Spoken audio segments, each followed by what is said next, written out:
Pepto, good morning, good afternoon, good evening. Anong oras nyo ako napapanood sa mapagpalang araw sa atin lahat. On today's vlog, ayan, bagong dating, sariwang-sariwa, mainit-init pa ang ating napakagandang Mitsubishi Adventure Super Sports. Ayan, makikita nyo, sold na po. Update lang tayo, sold na po yung kulay gray nating Adventure dati at saka yung nakalagay dito na Mirage G4. So maluwag na naman, kailangan na naman natin ng dalawang sasakyan. At still, syempre, available pa yung OTJ natin, yung another yung third gen na Mitsubishi Adventure natin, at siyempre ang napakagandang maasahan pwedeng sa long ride na si Anpra Transporter. Pero siyempre dito tayo magpo-focus ngayon sa ating bagong-bago. Ayan, ito yung kikilatisin natin, ito yung susuriin natin. Actually, maraming beses na tayo nagkaroon ng adventure, pero minsan pa lang tayo makakahawak ng ganito. Bakit? Kasi ibig sabihin nito, super sports. Ito yung parang pinakamaganda. Ito yung lahat sa kumbaga sa adventure, ito yung hari ng adventure. Kasi mapapansin nyo yung gulong niya, ayan, nandito na sa labas. So dagdag forma, dagdag angas, dagdag lahat, dagdag.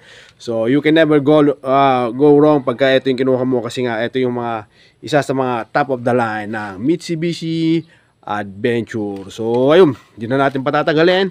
Ano pang hinihintay na natin? Umpisahan na natin ang ating vlog. So tayo na lang dalawa, tayo na lang magsama.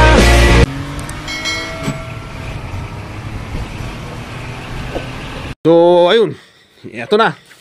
Umpisahan natin sa harap. So ayun, kung una-una yung paint niya makinis, yan, kitang-kita nyo naman sa video. Ayan, napakaayos, napakaganda, wala kang masasabi. All goods yung nito. Kung gaya na sinabi ko noon, napakasariwa, medyo wala namang masyadong pagawain dun sa kulay gray nating adventure. Ito talaga, masariwa na naman to, mas maganda.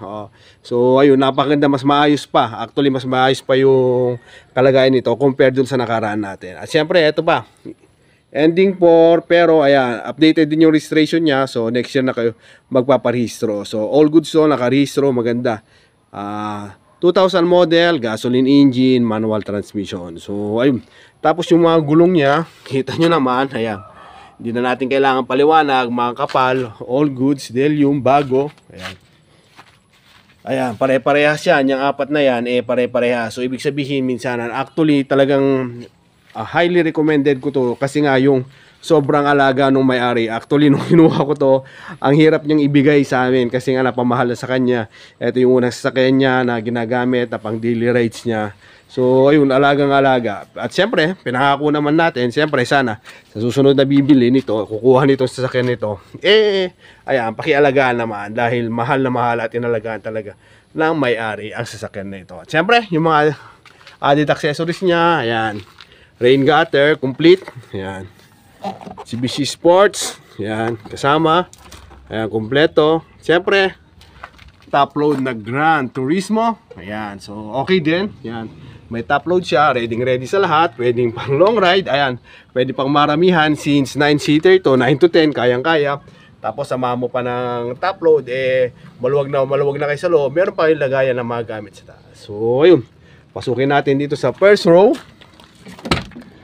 Tadaan! Ayan. So, makikita nyo yung mga sidings niya. Ayan. Wood panel yan. Naka wood panel siya. Ayan. Para talaga. Kasi nga, ayan, parang top of the line talaga pagka super sports. Pag sinabi kasing super sports, ayun nga, nasa labas, parang siya na yung top of the line ng Mitsubishi Adventure. Ayan. All goods. Yung aircon nito, napakalamig. Highly recommend ko siya kasi nung nakuha ko to, sa totoo lang, ayun, may problema yung aircon niya. Pero dahil nga ayoko naman na bumibili kayo ng sakit ng ulo, ayan, pinaayos na natin. So all goods na, napakalamig. Good as nyo na to. Bagong linis yan, yung loob nito, ayan, dual aircon yan, ayan. Pinalinis natin yan, dalawa dito, harap likod yan, bagong linis. So ayun, mabango yung lumalabas sa aircon, maayos, malamig. Wala kang masasabi. Kung aircon ang pag-uusapan natin to, sinisigurado ko kasi ako mismo yung nagpaayos dito sa sasakyan na ito. So ayun, pasukan natin. Ayan, manual transmission. Ayan, tapos ang tinakbo, legit 125,614 as of now. Ayan, ayan yung tinakbo niya. Yung mga dashboard, ayan, kita naman, hindi ko na rin kailangan sabihin.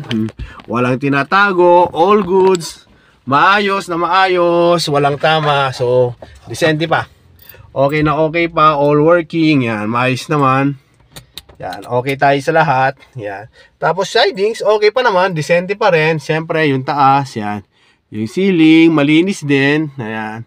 So, ayun, okay naman. Wala kang masasabi. Sa takbuhan nito, napakabilis, napakaayos, goods na goods.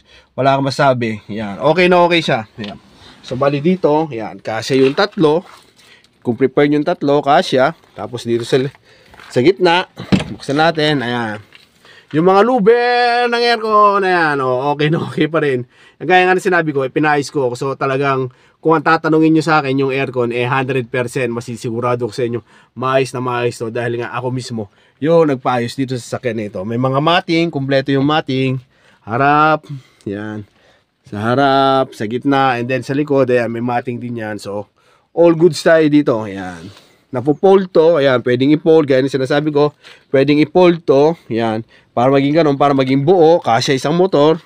Kung konti lang kayo, pwedeng may armrest, o kung, anong tawag dito, komportable. Siyempre, sa likod, tignan din natin, ayan, ito yung sinasabi nating super sports, ayan, napakaganda, o, iba talaga yung tindigan ng isang super sports, at siyempre, ayan, baka naman nanonood ka pa, ayan, baka pwede mo naman i-shoutout kung taga saan ka, nang sa ganon malaman natin kung hanggang saan nakarating ang ating video. Ayan, so ayun, shoutout 8GB Pep Talk. Ayan, maraming salamat din po, lalong lalo na sa mga OFW natin dyan sa sa Saudi. Napakaganda po nung ano ko dyan, ng mga viewers ko, ang dami nyo po. Ayan, nakikilala ko po kayo lahat.